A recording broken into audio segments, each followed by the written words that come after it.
Hi everyone, welcome. It's the 4th of July. I may not be looking like I'm in a very patriotic outfit, but I'm actually wearing a shirt that endorses all my favorite local politicians. And what is more patriotic than voting? Alright, back to comic books and back to 1936. Today we're going to talk about a brand new comic book from a brand new to comic books publisher. That's right, it's Popular Comics from Dell Publishing. You recall that our first two publishers were Eastern Color and National Allied, and they each had their own strengths. Eastern Color had their own printing presses. They were a printing company that printed comic books just to keep their presses busy. National Allied had the new talent. Jerry Siegel and Joe Shuster were their secret weapons. What Dill had was history as a successful publisher of pulp fiction, as they had been around since the 1920s.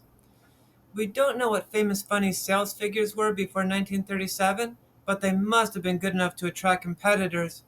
National Allied had introduced their new title, New Comics, following the format of Famous Funnies. Dell was going to follow it even more closely. Famous Funnies had licensed a good assortment of popular comic strips, but they did not have a monopoly on the popular comic strips of the day, and Dell quickly licensed some of the big ones Eastern Color had missed. You've probably heard of some of these: Dick Tracy, Little Orphan Annie, Gasoline Alley, Moon Mullins, Winnie Winkle. I knew all of these because they were still being published in the Chicago Tribune when I was growing up.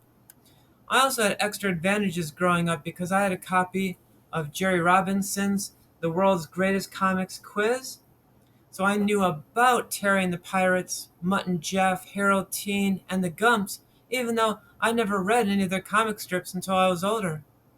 And my local library had books of classic Dick Tracy adventures, so while the Dick Tracy I read in the Chicago Tribune was by Max Allan Collins, I had still read the Chester Gould classic tales of Tracy versus villains like the Blank, the Mole, and my personal favorite, Mumbles. Dick Tracy had debuted in a Detroit newspaper back in 1931, but quickly spread to newspapers around the country. By 1937, a Fortune magazine poll will find Dick Tracy is the third most popular comic strip character behind Little Orphan Annie and Popeye. And that would be a well-timed poll, because the strip was getting more interesting by then with the introduction of more grotesque and more memorable villains. Plus, the first Dick Tracy movie serial came out that year. He'd also been on the radio since 1934, and the Dick Tracy radio show would last 14 years. But back in 1936, Dick Tracy's Rogues Gallery is a lot blander than that. We're still a year from the introduction of the Blank, 5 years from the introduction of the Mole, and a whopping 11 years away from the debut of Mumbles. In the newspapers of 1936, Tracy is fighting a forgettable villain called Lips Manless. Reprinted in Popular Comics, we get to see Tracy's adventures from 9 months earlier, going up against an even more forgettable Boris Arson.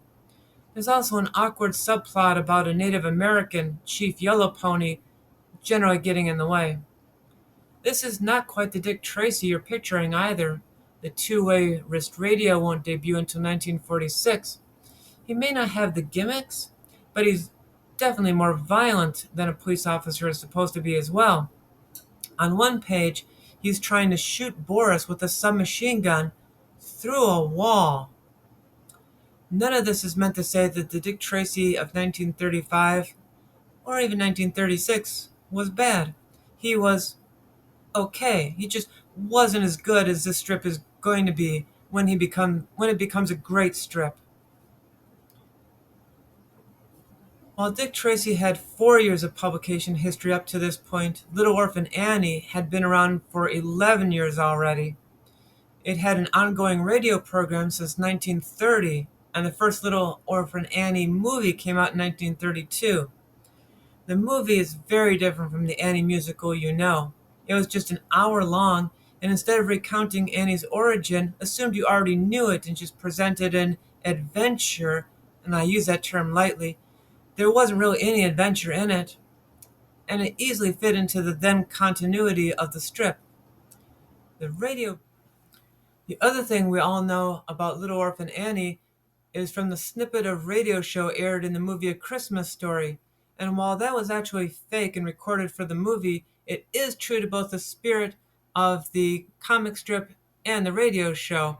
In both, Annie would really be menaced by things like pirates and killers and gangsters and spies and saboteurs and rival businessmen. And since her creator, Harold Gray, was a raging libertarian, she was also menaced by workers' unions and government men working for President Roosevelt. Harold is so upset when FDR wins re-election later this year in 1936 that he has Daddy Warbucks literally die from disgust just reading about it. Like Tracy, Annie's adventures reprinted in popular comics are 9 months behind the newspaper strips. In Annie's strips, Daddy Warbucks, Annie, her dog Sandy, and Warbucks' bodyguard Punjab are holed up in a cabin in the woods when Annie discovers a dying tramp. They save him, and the tramp turns out to be an inventor named Eli Eon, who has one of those secret formulas that's going to change the world. A rival tycoon wants the formula, but his men can't get past Punjab.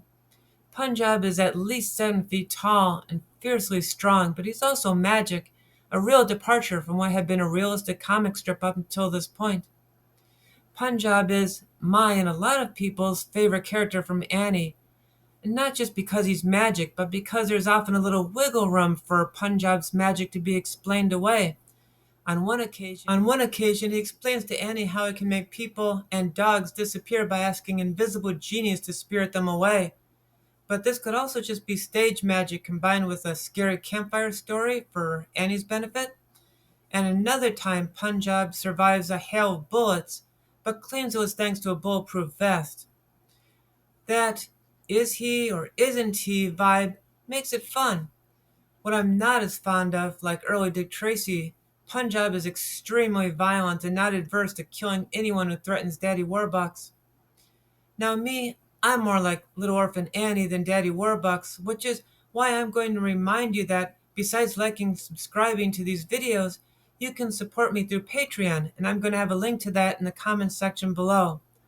Also, if you share these videos with all of your comic book loving and even your history loving friends, that will go a long way towards making this vlog a success. Thank you for all your help, and see you next time.